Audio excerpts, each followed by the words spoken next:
Hello and welcome to Benefits Planning 101 with Brian Dennis from Iowa Workforce Development and the Disability Employment Initiative, Project Manager and Benefits Planner. Thank you, Brian. Thank you, Jess. And thank everyone for listening today as we're going to go through the 101s of benefits planning. And what we're going to cover today is the impact of earned income on the benefits that a person may receive, whether it is SSDI, Social Security Disability Insurance, or the SSI program, also called Supplemental Security Income. When we get done with today's presentation, you will hopefully have a good understanding of the basics of benefits planning. This is not meant to make you an expert or certify in benefits planning, but the idea is to take some of the fear and the misconceptions when it comes to working and the impact on benefits. I'll repeat this at the end of the presentation, but I really want to encourage everyone listening to please, if you have questions, to contact either a local area benefits planner, there are several across our state, or the Social Security Administration. And with that, we'll start our presentation, and we will cover some of the misnomers when it comes to going to work on disability and or SSI. So first up, some true-false statements when it comes to benefits. On disability, I can only have $2,000 in the bank. True or false? And the answer to that question is false. If I make more than $1,000, I will lose my disability benefits. Again, the answer to that question is false. I have to keep at least $1 of SSI to keep my Medicaid. The answer is false. I have to report my tax return to Social Security. Also false. The rules for SSI and disability are the same. I think most people listening will say the answer to that question is false. And finally, if I lose my benefits, whether it's disability or SSI, I have to do a new application. This answer is actually it depends. However, for most folks, the answer to this question is false. As we go through the presentation, we'll cover all of these examples, and we'll have a true-false with why the answer to these questions are actually false, or it depends, at the end of the presentation. Next up, the big question that people have when going to work is, will I lose my benefits? And as a benefits planner, I'll tell you, this is the most common question that we hear, but it's also the most understandable question. Because when you look at going to work, when you're on disability and or SSI benefits, not only do you get money to live off your cash payments, but you also many times receive your health care based on these benefits. It may be Medicaid, it may be Medicare, it definitely may be both. So it's a completely reasonable question to be curious about what is going to happen to their benefits. As we go through this presentation, I'm going to give you some of the basic examples, the most common examples, but I do always want to give the caveat that Social Security has very complex rules, and occasionally there will be a very rare but relevant occurrence. So what I'm going to cover will be accurate 99% of the time, but again, you always want to double check with the benefits planner or the Social Security Administration. Up next, Social Security is not all-knowing, and this is through no fault of the Social Security Administration. Social Security serves millions of customers across our country, and as a result of that, they get thousands of phone calls every single day. The rules for Social Security are complex, and there's a variety of programs under the banner of Social Security. When you call the Social Security Administration, the majority of the calls that they get into their local field offices are related to Social Security retirement benefits. So when you call a person at the Social Security office, you may be asking them a question about a benefit that they don't deal with all the time. Social Security is obviously relevant and needs to be involved, but I really want to advise people, if you have questions when it comes to disability or SSI benefits, start with a local area benefits planner. The benefit of that is these are individuals who only deal with disability and or SSI. Oftentimes you can go into the office and meet with these people face to face, and then they can give you good guidance on speaking to the Social Security Administration and some possible tips to get your question resolved. The last thing I'll say is Social Security bases their information on the information that we provide to them. So if we don't give them accurate information, we cannot expect an accurate response. It all begins with us, with the person that we serve, with the beneficiaries. Oh, first, some of the benefits of going back to work. Believe it or not, the Social Security Administration actually wants people who receive disability and or SSI benefits to go back to work. Whether it's entering the job market for the first time or returning to work after being out of the job market, they really want to encourage people to try going back to work. Because of that, there are several work incentives that exist through Social Security. I'm going to cover some of those today. But really, Social Security wants you to first attempt to go back to work without being too concerned about your benefits being adversely affected. These are what we call work incentives, and we're going to discuss those. First, we're going to discuss the incentives that are regarding the SSDI benefits, Social Security disability, and then we'll discuss the incentives regarding SSI. So, there are two different benefits programs, SSDI, which is often called disability, and then SSI, which is supplemental security income. And then some individuals in our community do receive both, and those folks are called concurrent beneficiaries. So here's a quick overview of the difference between disability and SSI. Many times individuals get these benefits confused. As a benefits planner, I often hear folks say they either receive Social Security or they say I receive disability. And the truth of the matter is there are folks who come into my office who are on disability, who believe they're on SSI, or who are on SSI and believe they're on disability. So I'm going to give you a few tips on how to understand the differences between the programs and why they exist. So the first is Social Security disability insurance. It's often shortened to either SSDI or disability. Folks who receive the Title II benefit, Social Security disability insurance, those are the folks that are truthfully on the program that's referred to as disability. Now, this is an insurance program that has entitlement based on insured status. In other words, to get disability, someone has to have worked, either the person actually receiving the benefits or a person who has a connection to the beneficiary. So there are three forms of disability. Again, these will all be called disability. But a person can either get disability because they've worked. Those are on the form that's called SSDI. There's also a form called Childhood Disability Benefit, which you may see as CDB. That's for individuals who have encountered their disability before the age of 22. Not that they receive it before 22, but just as through medical records, it shows that they started experiencing the disability before they turned 22. They may not apply for benefits until later, but if they can show through medical records that the disability existed before 22, those folks may be considered childhood disability benefit. And the reason for that benefit is a person may have very little to no work history, and they can draw out their parents' work record.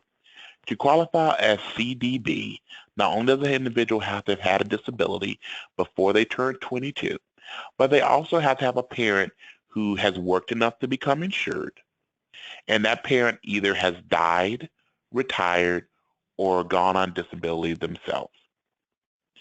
The other is DWB, which stands for Disabled Widower's Benefit, and that benefit is what it sounds like. It means that I have had a spouse who has passed away that was insured, and I can draw off their work record. Regardless of the form, either SSDI, CDB, or DWB, these are all under the umbrella of disability, and the work incentives apply to them all the same. With disability, an individual gets Medicare coverage. However, they get Medicare after being entitled to disability for 24 months, so 2 years. And the amount of the benefit varies. It's based on the income, the earnings of the person who generated the work record. So if two individuals apply for disability and gain those benefits, and one person was an attorney, and one person was a cashier at a grocery store, the attorney should most likely have a higher level of disability benefits due to they probably had a higher level of earnings. These benefits are typically received on the 3rd of the month, but it may be a certain Wednesday of the month as well, but most commonly the 3rd of any given month. And if a person is working, their income is counted in when it is received. Conversely, a person would be on what's called a Title 16 benefit, that's SSI. So SSI is given to individuals who did not have enough work record or have someone they are attached to who had enough of a work record to qualify for the for the SSDI program. So then those individuals are given SSI. It's a needs-based, or some folks say welfare program based on financial eligibility. It comes with Medicaid coverage, at least in the state of Iowa. And I want to be clear with that, at least in the state of Iowa. And it has a set maximum amount. If a person is an individual, then the maximum amount of money they will get from SSI is $735 per month. Those funds are received on the 1st of the month. And again, when a person works, they count the wages in the month that the wages are received, the month they get their paychecks.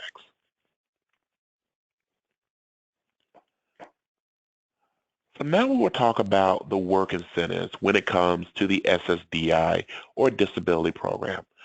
First up is a very clear rule when it comes to SSDI. When a person is on disability and they work, one of two situations will happen.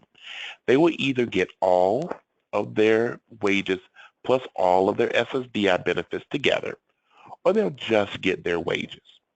So when you're on disability and you go to work, you'll either, in any given month, get your disability payments plus your paychecks, or you will only get your paychecks. We'll talk about how that determination is made. First up, when you receive SSDI benefits and you return to work, you go through 3 phases when it comes to the return to work process. Before we go into the process, though, I feel it's necessary to explain what income is counted when you're on SSDI. When you're on disability, the only income that the Social Security Administration counts is the income by the person receiving the benefits. And that income needs to be earned income. It needs to be wages. So if Brian is on SSDI and I go to work, the income that is counted is my income from work. If I'm working at, let's say, Wells Fargo, the only income that matters when it comes to disability and whether or not I maintain my benefits are my paychecks from Wells Fargo. It does not matter if I'm married. It does not matter the amount of income that my spouse receives. It does not matter about resources such as bank accounts. It also doesn't matter about how much property I own, how many vehicles I own, or if I receive income from unearned resources, such as money such as from, let's say, the lottery. So if I was lucky enough to win Powerball, I actually would still continue getting my disability benefits because that is unearned income. Services such as unemployment do not count when a person receives disability as well. However, I will say if you have an individual who is working and they start receiving unemployment benefits, while unemployment benefit does not affect disability, it is important to speak to an unemployment representative and let them know that you receive disability and that an individual is planning to return to work. Returning back to the 3 phases of the returning to work process for individuals who receive disability, those phases are meant to be like stepping into a pool. You go step by step. You don't just jump in. The first part of that phase is what's called the trial work period. The trial work period is the first step any individual that has gotten on disability and is returning to work or entering the labor market for the first time goes through. When an individual enters their trial work period, the most important thing to understand, there actually is no amount of income an individual can make and have their disability benefits adversely impacted. Trial work period is just like it sounds. It's a period of time that Social Security really wants you to try working. So because of that, they take away the potential disincentive of losing a disability benefit. Think of trial work period as a house. And in your trial work period, the house does not have a ceiling, but it does have a floor. There's a minimum amount of money that an individual needs to earn to even be considered using the trial work period. I want to explain that the trial work period consists of 9 consecutive months. So the period of time, 9 non-consecutive months. The period of time of the trial work period are 9 months that Social Security will evaluate based on your earnings. Did you use a trial work period or did you not? You have 9 months that do not need to fall in a row, but the worst thing that can happen during your trial work period is that you use up your 9 months. Here's an example. If Brian gets a job working for any employer, but we'll use Wells Fargo as an example, in order for me to use my trial work month in the year of 2017, and I do want to explain that the numbers that you see in the presentation are accurate as far as 2017. When we get to 2018, these numbers may change. The numbers typically stay the same or go up. In the history of Social Security, they've never gone down, and I doubt that will happen. But for 2017, the amount of money I need to earn in order to use a trial work period is $840. And Social Security counts the income before taxes. They count the gross.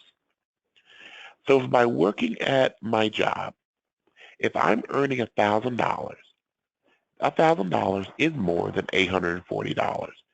So when I enter my trial work period, I have 9 months.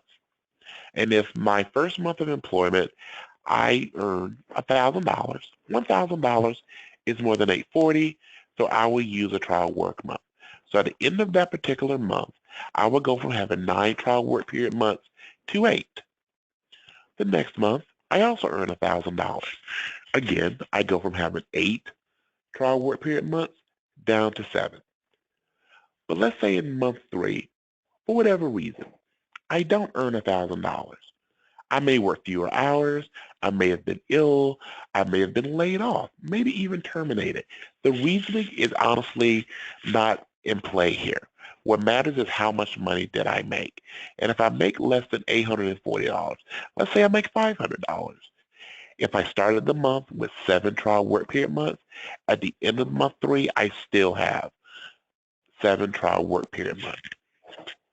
That is how the trial work period phase works. I have the ability to use or not use a month strictly depending on how much money that I earn in any given month. What Social Security will do is they will look at your months within a 60-month period of time to see if you've used those trial work period months. Some individuals will return to work and they'll use their 9 trial work period months the first 9 months that they work. Others may take a year. Others may take several years, and honestly, some individuals return to work and they don't use up their entire trial work period. It is very much a case-by-case basis.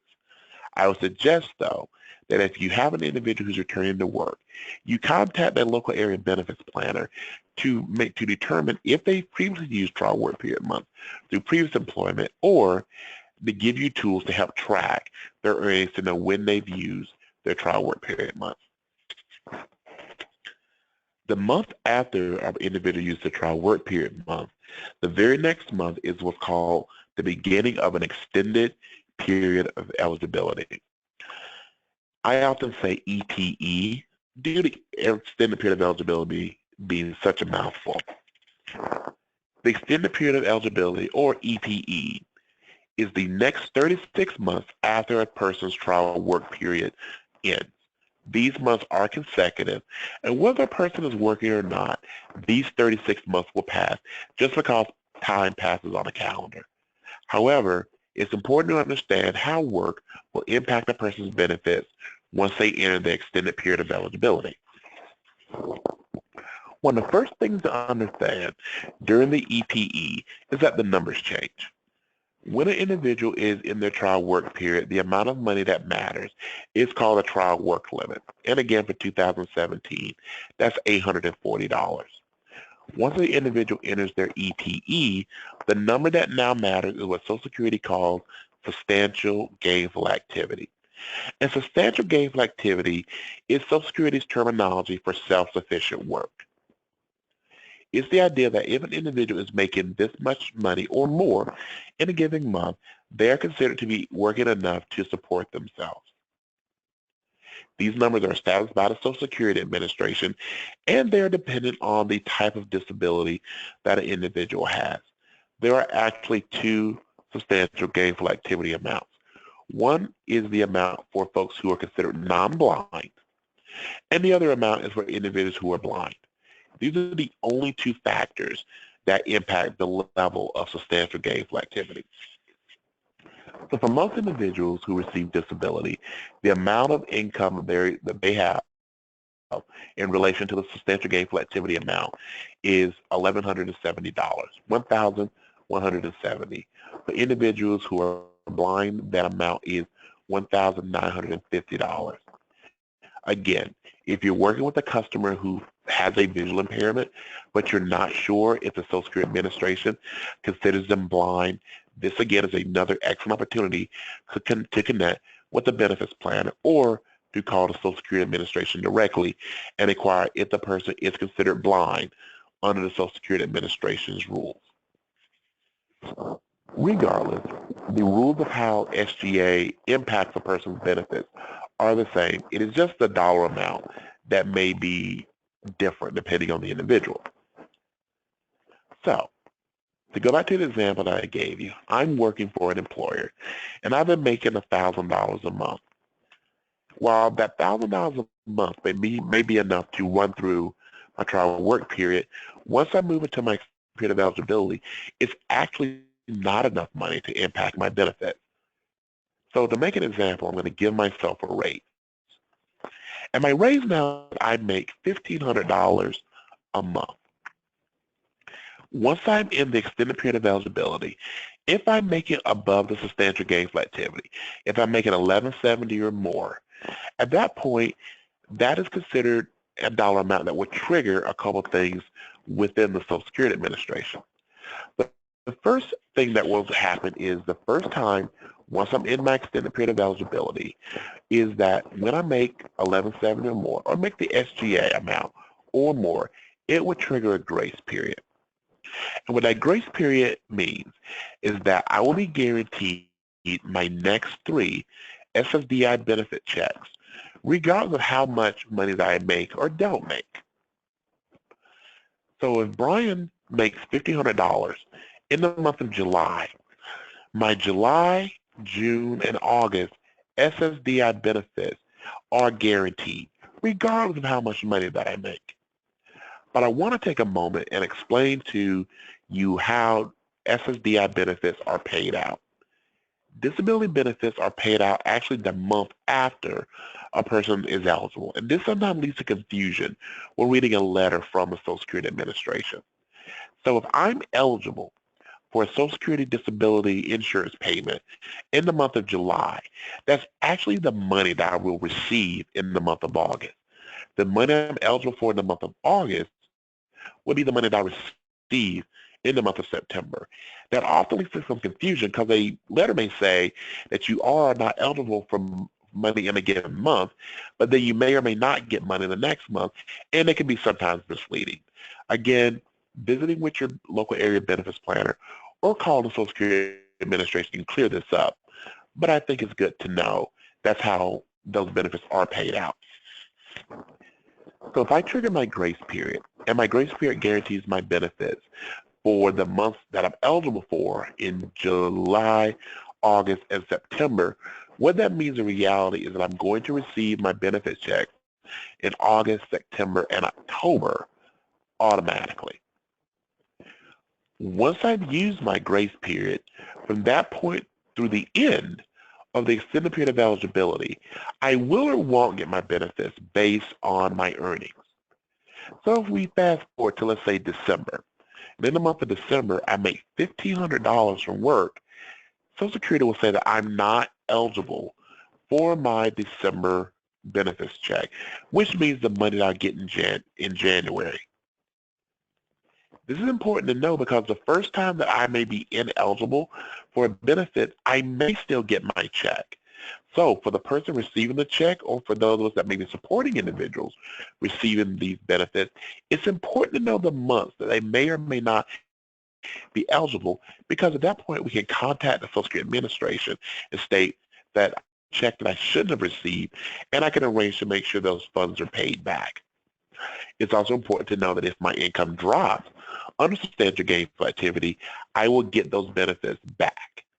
So when a person in their extended period of eligibility, they may not get a benefits check because of earnings, but have not been terminated from the Social Security Administration.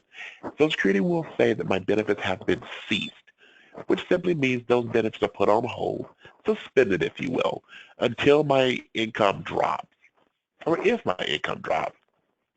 It is not until I reach a level what Social Security calls termination that my file with Social Security Administration is actually closed. But that may happen. If that happens, we have one last phase that we go through. So once an individual has gone through the trial work period, and during our trial work period, you cannot be terminated, and once the individual has gone through their extended period of eligibility, again, a phase in which you cannot be terminated, however, your benefits can be ceased. Once that period, both those periods of time have passed, then I enter into what's called an expedited reinstatement period. This is a period of time that begins the month that I'm terminated. And this is the only time this happens, is that I would have had to earn enough money after my extended period of eligibility has expired to be terminated.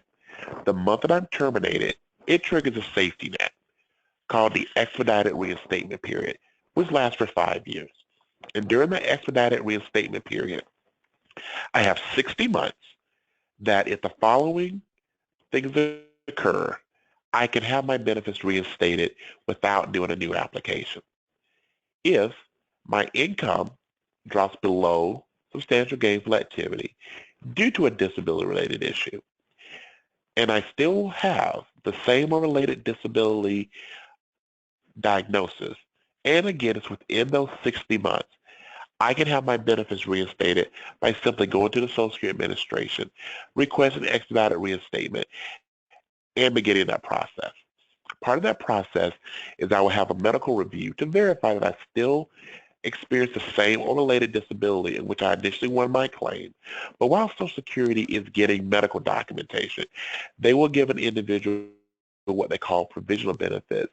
We can call those temporary benefits for up to 6 months while they determine if I qualify to have my benefits reinstated permanently.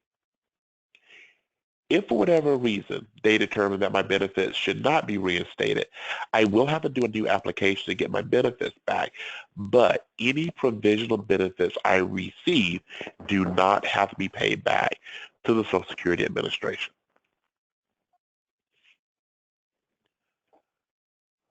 But far before we reach a chance that termination can even occur, there are several work incentives that can be applied to individuals who are working and also receiving disability benefits. The most common work incentive is what is known as an IRWI, an impairment-related work expense. These are costs that I pay out of my own pocket, which allow me to work. There is not an exhaustive list of what is considered an impairment-related work expense. However, there are some universal examples. As you'll see, there's several examples on your screen, such as costs related to supported employment, attendant care, transportation, medical support, counseling, work equipment, even over-the-counter items, which allow work.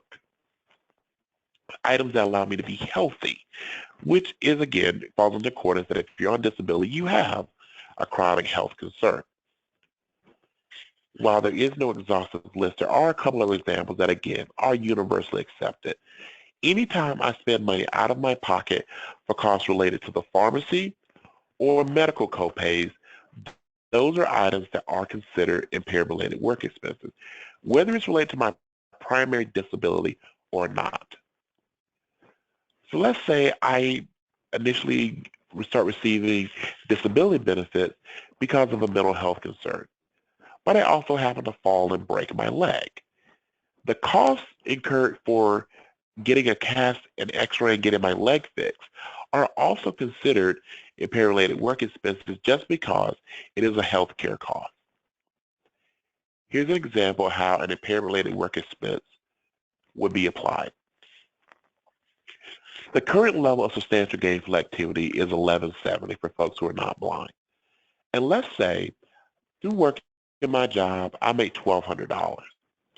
But in that same month, I go to the pharmacy and I spend $200. When I report those receipts to the Social Security Administration, along with my paychecks, my stubs, Social Security will not say that Brian earned $1,200. They'll say I actually earned $1,000. They're going to take the $200 that I spent at the pharmacy on medical-related expenses away from my gross wages. So if you take $200 from $1,200, leaves us $1,000, and $1,000 is under substantial gainful activity. So while I actually earned $1,200, they count $1,000. So as a result of that, nothing happens to my benefits.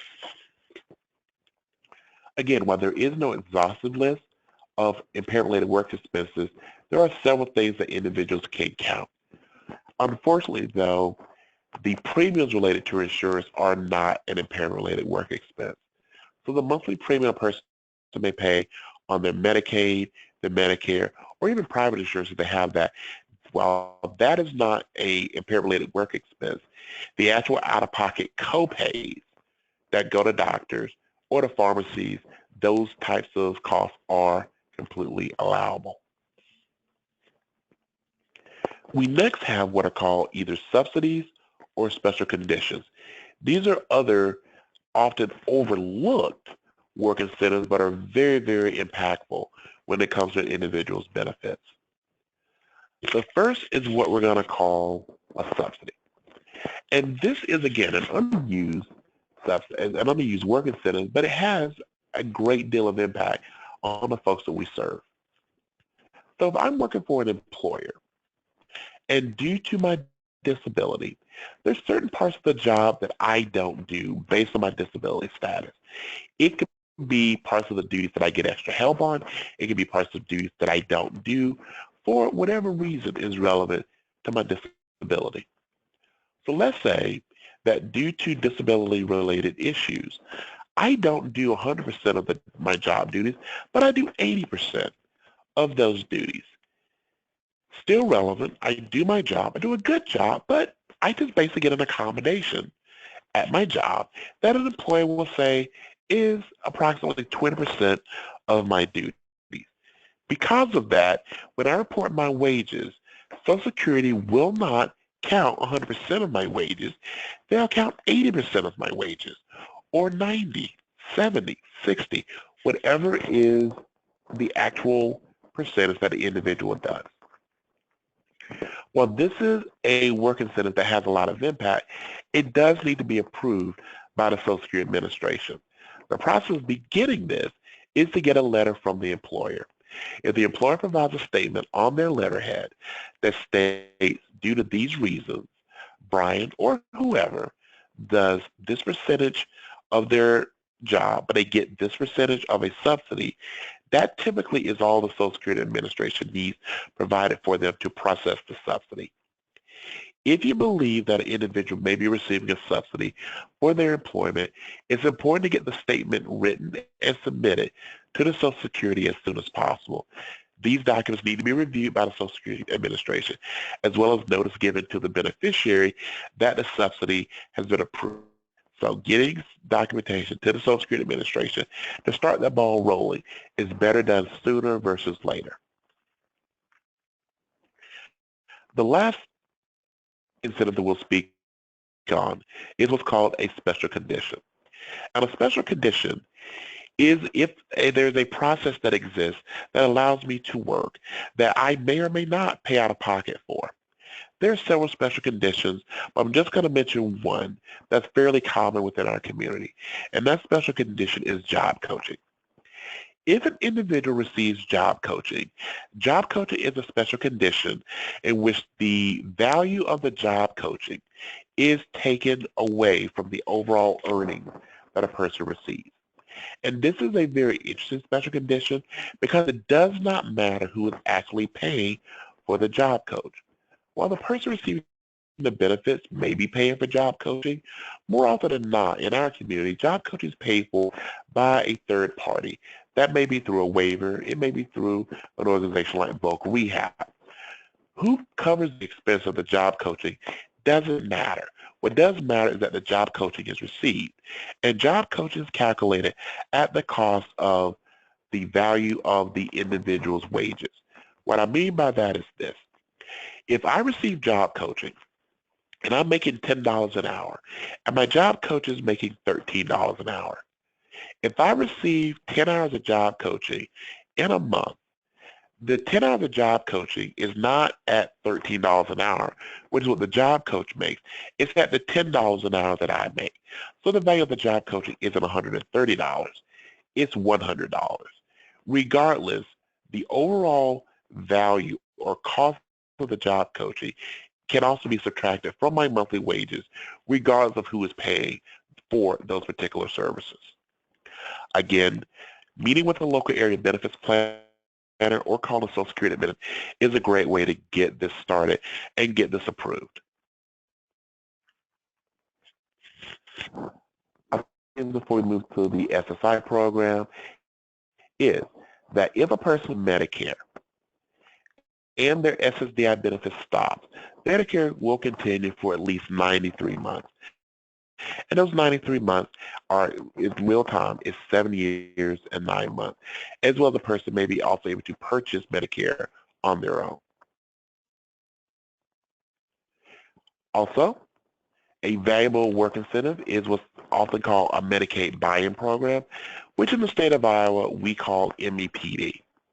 And if an individual receives disability benefits and is also working, and they meet the other conditions as you see on the screen, they are allowed to receive Medicaid benefits.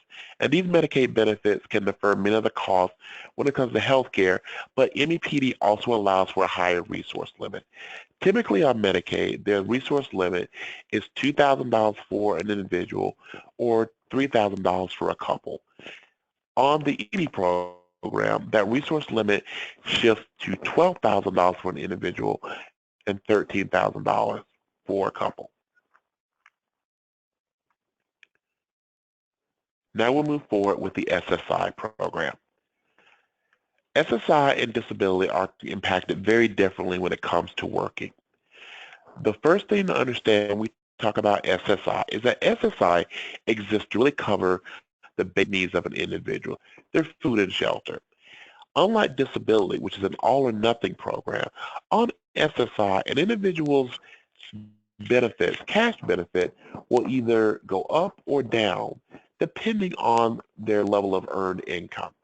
So if a person gets a job on the SSI program, SSI will reduce their payments. Now they may reduce them to zero, but the first step is they do a calculation to determine how much of their SSI benefits they should still receive. Again, SSI is a needs-based program. It's paid out of general fund tax dollars. It's again meant to cover basic food and shelter, and in the state of Iowa, it comes with Title 19. If you're serving someone who is looking at moving out of the state of Iowa, it would be beneficial to contact that state's DHS program to determine if SSI is an automatic qualifier for Medicaid. While it is that case in most states, there are a few in our country that receiving SSI does not automatically grant you Title 19. If a person is on the SSI program, they are eligible for what is called the federal benefit rate. The federal benefit rate depends if a person is part of and is considered an individual or part of an eligible couple. An eligible couple is defined as both parts of the couple receive SSI benefits. If you have a single individual receiving SSI, they will receive $735 maximum for 2017. But if they're part of an eligible couple, they receive $1,103 maximum. It's important if you're serving someone who receives SSI benefits and they're potentially have a significant other who receives SSI as well, to explain that there may be some financial implications if they're considered an eligible couple. This is not to discourage individuals from doing things such as getting married, but you do want to make sure that they understand the impact of that financially. And this, again, is another great time to meet with a local area benefits planner or contact the Social Security Administration. When you receive SSI, almost all types of income impacts the SSI benefit. Unearned income, as well as wages, and what is called in-kind support and maintenance. I won't go into details of in-kind support and maintenance, but it is important to understand that if other individuals are providing things to a person receiving SSI, such as buying their food, paying their rent for them, that these things may also impact their benefits. It is important to speak to a benefits planner or the Social Security Administration to understand the rules of in-kind support and maintenance, to understand how this may impact a person's benefits in the future. The unearned income that affects SSI, there's several types. First off is Social Security Title II. That's disability. Because individuals can receive both disability and SSI, given certain circumstances, this is important to understand that if a person begins receiving disability benefits, their SSI benefits will go down or possibly even stop. If an individual receives veterans benefits, workers' comp, unemployment benefits, those things affect the SSI program. This again is the difference between the two programs. If you receive unemployment insurance on disability, it does not impact disability.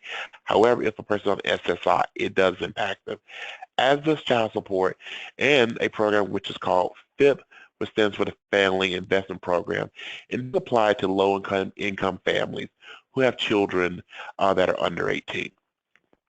Again, it is important to understand this and to meet with a benefits planner. However, none of those other levels of income, whether it's death benefits, workers' comp, unemployment, child support, or FIP, affect disability. Things that are not considered income would be any item that is not considered food or shelter and cannot be used to obtain food or shelter. So examples are if an individual receives services or support from a particular program. So housing subsidies, whether an individual receives Section 8 or public housing, that does not impact SSI. Neither do tax returns, proceeds from a loan, clothing, or pays for a person's bills that is not food or shelter related. Resource limits. SSI has resource limits of $2,000 for an individual or $3,000 for an eligible couple, which is the amount of money in a bank account at the end of a given month. However, if individuals are on the MEPD program, those limits apply, which are $12,000 and $13,000 respectively. You will see a list of common resource exclusions, such as household and personal items, medical devices, some financial assistance, savings accounts, such as IDAs, ABLE accounts will also fall into this, some types of trust, and again, support programs such as Section 8 public housing, also things such as food assistance.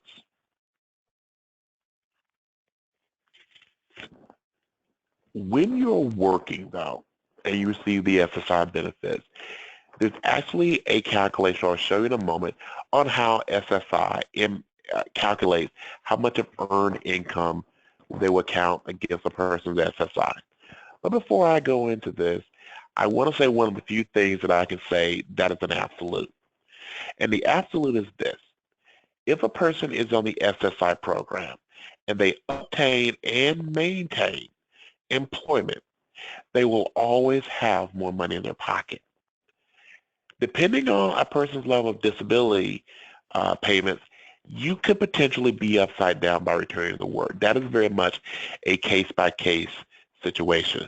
But on the SSI program, as you'll see when I go through the calculation, if a person is on SSI and they obtain and maintain employment, they will always have more in their pocket. This is because the Social Security Administration counts less than half of a person's earned income from against their SSI benefits. They don't count the first $20 of any income in a given month. That's called the general exclusion. They don't count the next $65 when it comes to work. And there are, again, certain work incentives that we'll talk about here in a moment. So here's what that calculation looks like. For the purposes of math, I'm going to use a dollar amount of $885. If Brian receives SSI and goes to work, and those are the only two income sources that I have, here's what Social Security will do. The first $85 that I earn in a given month, which is $20 in the general exclusion and $65 in the earned income exclusion, they will not count the first $85 I earn in any given month. 85 from 885 leaves us $800. And now, because I'm working, what is left in my paychecks is cut in half, which means Social Security only counts half of that. Half of $800 is $400, and what they will do is they will take away $400 from my SSI benefit of $735. 400 from $735 leaves us $335, and that will be my new SSI benefits payment. Due to the way SSI benefits are paid out, and because SSI benefits come out on the first, Social Security understands that it is unreasonable to expect a person to report their wages. Many individuals may not get their final paycheck to the very end of the month to make sure they're not getting overpaid for a benefit check that very well may come out in the next day or so. So because of that, there's a built-in 2-month lag. So what happens is the income that I earn in any given month, for let's make an example of July, that income will not affect my August payment, it will affect my September payment. So there's a built-in 2-month lag. Individuals still need to report their income as soon as possible, but there is a built-in 2-month lag. So the earnings that I receive from work will take 2 months to impact my SSI benefit. However, because it takes 2 months for benefits to go down when working, it also takes benefits 2 months to go back up when working stops. That is why on the SSI program, it's really important to keep working as long as the individual can. However, if an individual obtains and maintains employment, they always have more money in their pocket, because even if I have a reduced SSI cash payment to $335, if I'm still working and I make it $885 before taxes, I actually have over $1,200 a month in gross earnings. Even once taxes are applied, I still will have significantly more money by working than if I would by relying on my SSI benefits alone.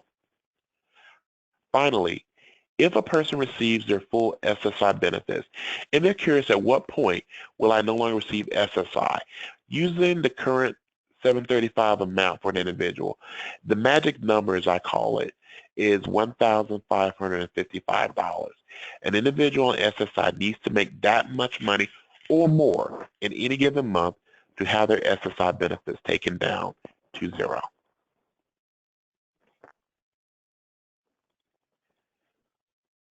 Even if a person reaches a level of zero cash payment, when it comes to SSI, they have some, again, work incentives.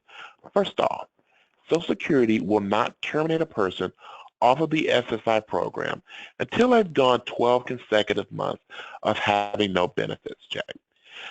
I stopped receiving SSI in the month of July. I have to go until the month of June the following year before I'm terminated off of the SSI program. Let's say I go to zero cash payment in the month of July, and I go until the month of January receiving no SSI payment. But in the month of January, due to whatever reason, I get any SSI money. Let's say I get $50. In the month of February, my benefits go back down to zero because of work. February is now month 1 all over again. Any month that I receive SSI benefits of any amount, and I go back down to zero, the month I go back down to zero begins the cycle all over again.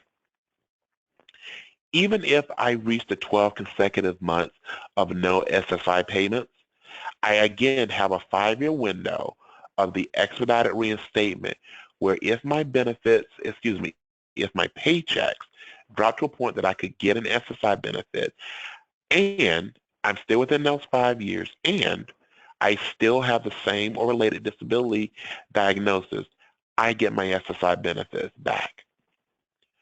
Regarding Medicaid, even if I go to zero payments, I still continue getting my Title 19 if I have not crossed the state Medicaid threshold, which is, you can see on the screen, $7,642 annually, which breaks down to a little over $3,100 per month, and that is a rule called 1619B. Here are a few work incentives when it comes to SSI. I won't go into detail with these, but I will suggest you meet with the benefits planner to discuss what each of these incentives are.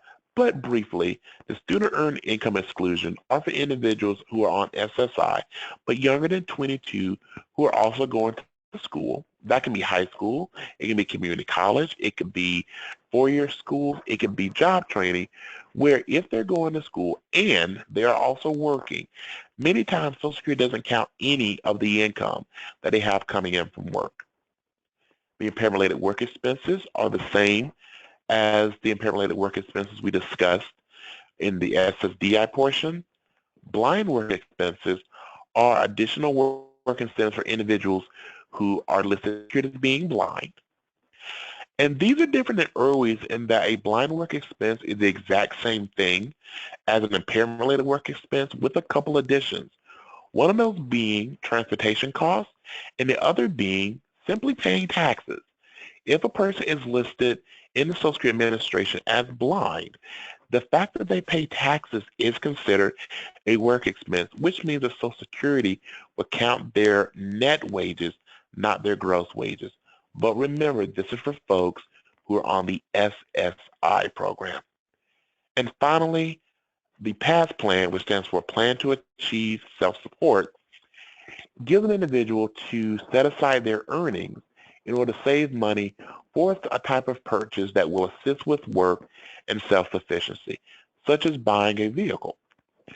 All of these can be discussed in greater detail with your local area benefits planner. Again, some individuals do receive both. Those folks are concurrent beneficiaries who receive both SSI and the SSDI program. In that situation, all the work incentives that we've talked about apply to those individuals, as well as all the ways in which income affects their benefits. So if I receive disability and SSI, the job that I work will affect my disability in one way and my SSI in another. For these individuals, it's really, really important to contact the benefits planner. Finally is the Ticket to Work program, and I will cover this very briefly. Is that the Ticket to Work program is also a program that is a work incentive for folks who receive either SSI and or SSDI. In receiving SSI or SSDI benefits, individuals have a ticket to work which they can assign. By assigning their ticket, which is agreeing to work on employment services through an employment network, those individuals are given the benefit of no medical reviews while the ticket is in use and they're making progress towards their goal. They are given the ability to get additional assistance with their employment search, and these individuals can actually generate incentive dollars to other individuals with disabilities in going to work. There are several employment networks across our state and across the country. Those can be found online by going to the Social Security Ticket to Work website, which is on the following slide, and also individuals who are working with either the Department for the Blind or Voc Rehab. Those individuals are also working employment networks who can put their tickets in use. Ticket to Work is voluntary, and at any point an individual can change their mind and choose not to participate in the Ticket to Work program.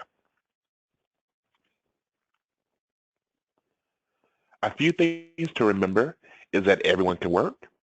You can work and maintain your benefits. You can grad a transition off of benefits. You can maintain your insurance, Medicare and Medicaid, and that you always need to report your wages to Social Security and ask for a receipt. Basically get documentation that you reported your wages, that you reported your income to the Social Security Administration. And individuals who don't have their tickets assigned, who don't have their tickets in use by Voc Rehab, should do so.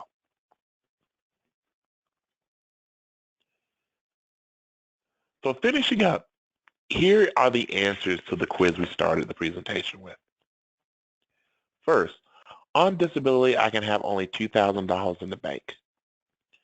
This only applies to the SSI program, and this amount can be raised by getting on MEPD. If a person is on a disability program, there is no limit to how much money they can have in the bank. If I make more than $1,000, I will lose my disability benefits. This refers to the SGA amount, which again is disability related, and that number is actually $1,170 if you're non-blind and $1,950 if you're listed as blind via Social Security. I have to keep at least $1,000 in SSI to keep my Medicaid? Absolutely not. Even if you go to zero cash payment, and forgive me, that is an error on this slide, but it is a state Medicaid threshold. I have to report my tax refund to the Social Security Administration. You do not. The reason for this is that on disability, tax returns are considered unearned income. The disability does not count it. And if you're on the SSI program, those wages would have been counted when you earned it. So if you reported your tax return, you would have to be counted the same income twice. And the rules for SSI and disability are the same? Absolutely not. A little humor there. And finally, if I lose my benefits, I have to do a new application. Truthfully, it depends. But if benefits are lost by working, you only have to do a new application after your reinstatement period has expired, or if you do not have your benefits reinstated through the reinstatement process. Finally, for system with benefits planning, there are several resources across our state. I have my information listed as well as another benefits planner through Iowa Works. We serve the central part of the state. There also is information when it comes to two individuals who work through the WIPA program who work statewide. And finally, you see information on the Ticket to Work helpline. There are the two phone numbers as well as the T2Y number. You can email at support@choosework.net. And if you go to their website, choosework.net, which is the Ticket to Work website, there are several resources on their website, but if you click Find Help, you can actually find a listing of benefit planners, employment networks, Ticket to Work services throughout your state and your community. Finally, also, every Voc Rehab office has a benefits planner on site, and there are several CRPs throughout our community which also have benefit planners on site. I suggest you always, though, find out the listing of benefit planners in your community and use your resources. My name is Brian Dennis, and I appreciate your time today. Please feel free to have a nice day. Thank you, Brian, and thank you, DEI. That concludes our training session today on Benefits 101. Thanks again for joining us.